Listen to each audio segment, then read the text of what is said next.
దానియేలు గ్రంథము 9వ అధ్యాయం.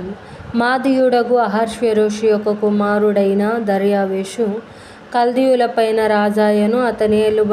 అతని ఏలుబడిలో మొదటి సంవత్సరమందు దానియేలను నేను యెహోవా తన ప్రవక్తయగు యిర్మీయాకు సెలవిచ్చి తెలియజేసినట్లు యెరూషలేము పాడుగా ఉండవలసిన 70 సంవత్సరములు సంపూర్తి అవుచున్నవని గ్రంథముల వలన గ్రహించితిని. అంతటా నేను గోనెపట్ట కట్టుకొని ధూళి తలపైన వేసుకొని ఉపవాసముండి ప్రార్థన విజ్ఞాపనలు చేయుటకై ప్రభువగు దేవుని ఎదుట నా మనస్సును నిబ్బరము చేసుకొంటిని.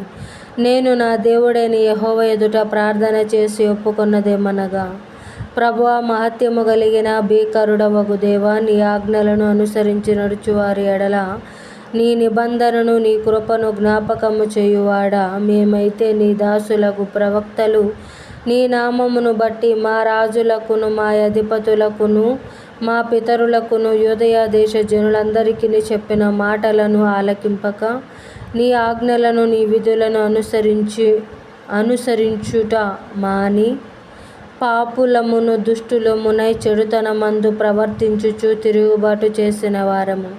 ప్రభువా, నీవే నీతిమంతుడవు, మేమైతే సిగ్గుచేత ముఖ వికారము పొందిన వారము.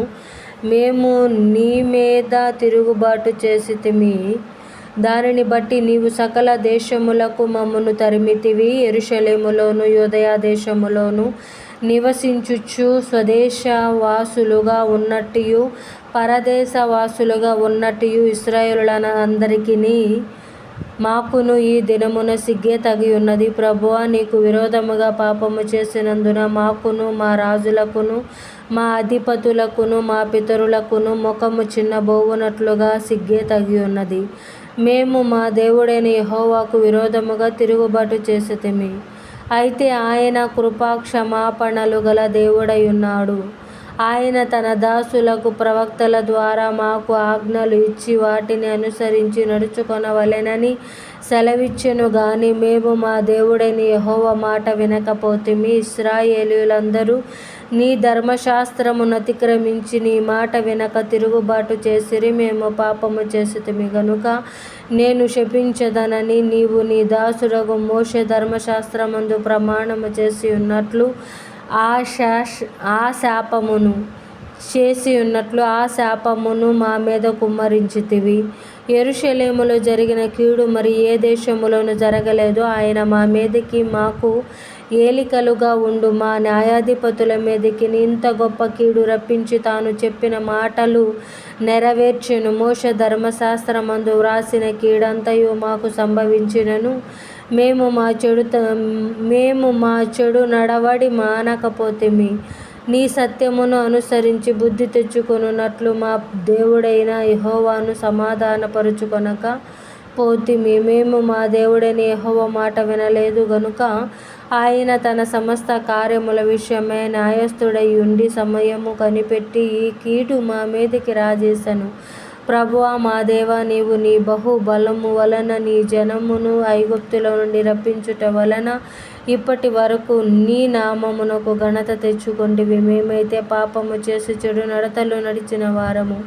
ప్రభువా, మా పాపములను బట్టియు మా పితరుల దోషమును బట్టియు యెరూషలేము నీ జనుల చుట్టూనున్న సకల ప్రజల ఎదుట నిందాస్పదమైనది. యెరూషలేము నీకు ప్రతిష్ఠితమైన పర్వతము. ఆ పట్టణము మీదికి వచ్చిన నీ కోపమును నీ రౌద్రమును తొలగనిమ్మని నీ నీతి కార్యములన్నిటిని బట్టి విజ్ఞాపనము చేసుకొనుచున్నాను. ఇప్పుడైతే మా దేవా, దీనిని బట్టి నీ దాసుడు చేయు ప్రార్థనలను విజ్ఞాపనలను ఆలకించి ప్రభు చిత్తానుసారముగా శిథిలమైపోయిన నీ పరిశుద్ధ స్థలము మీదికి నీ ముఖ ప్రకాశము రానిమ్ము. నీ గొప్ప కనికరమును బట్టి మేము నిన్ను ప్రార్థించుచున్నాము గాని మా స్వనీతి కార్యములను బట్టి నీ సన్నిధిని నిలవబడి ప్రార్థించుట లేదు. మా దేవా, చెవియొగ్గి ఆలకింపుము. నీ కన్నులు తెరచి నీ పేరు పెట్టబడిన ఈ పట్టణము మీదికి వచ్చిన నాశనమును, నీ పేరు పెట్టబడిన ఈ పట్టణమును దృష్టించి చూడుము. ప్రభువా, ఆలకింపుము. ప్రభువా క్షమింపుము. ప్రభువా ఆలస్యము చేయక చెవియొగ్గి నా మనవి చిత్తగించుము. నా దేవా, ఈ పట్టణమును ఈ జనమును నీ పేరు పెట్టబడినవే. ప్రభువా క్షమించుము. ప్రభువా ఆలస్యము చేయక చెవియొగ్గి నా మనవి చిత్తగించుము.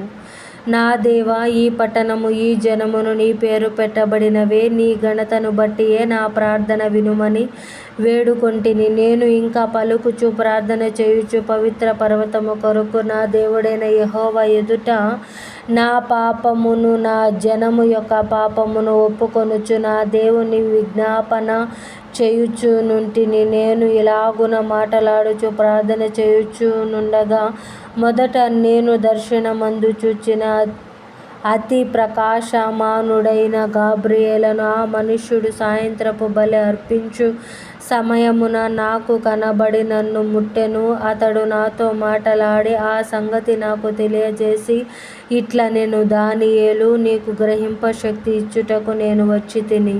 నీవు బహుప్రియుడవు గనుక నీవు విజ్ఞాపనము చేయనారంభించినప్పుడు ఈ సంగతి నీకు చెప్పుటకు వెళ్ళవలెనని ఆజ్ఞ బయలుదేరెను. కావున ఈ సంగతిని తెలుసుకొని నీకు కలిగిన దర్శన భావమును అనుగ్రహించుము. తిరుగుబాటును మాన్పుటకును, పాపమును నివారణ చేయుటకును, దోషము నిమిత్తము ప్రాయశ్చిత్తము చేయుటకును, యుగాంతము వరకుండునట్టి నీతిని బయలుపరచుటకును, దర్శనమును ప్రవచనమును ముద్రించుటకును, అతి పరిశుద్ధ స్థలమును అభిషేకించుటకును, నీ జనమునకును పరిశుద్ధ పట్టణమునకును 70 వారములు విధింపబడెను.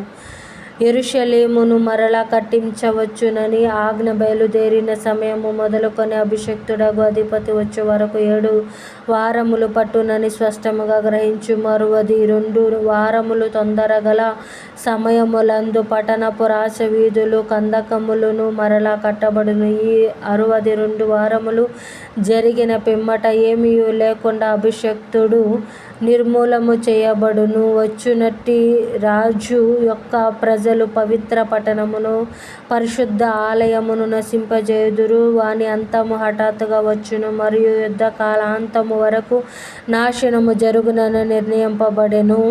అతడు 1 వారము వరకు అనేకులకు నిబంధనను స్థిరపరచును. అర్ధవారమునకు బలిని నైవేద్యమును నిలిపివేయును. హేయమైనది నిలుచు వరకు నాశనము చేయువాడు వచ్చును. నాశనము చేయువానికి రావలెనని నిర్ణయించిన నాశనము ముగించు వరకు ఇలాగున జరుగును.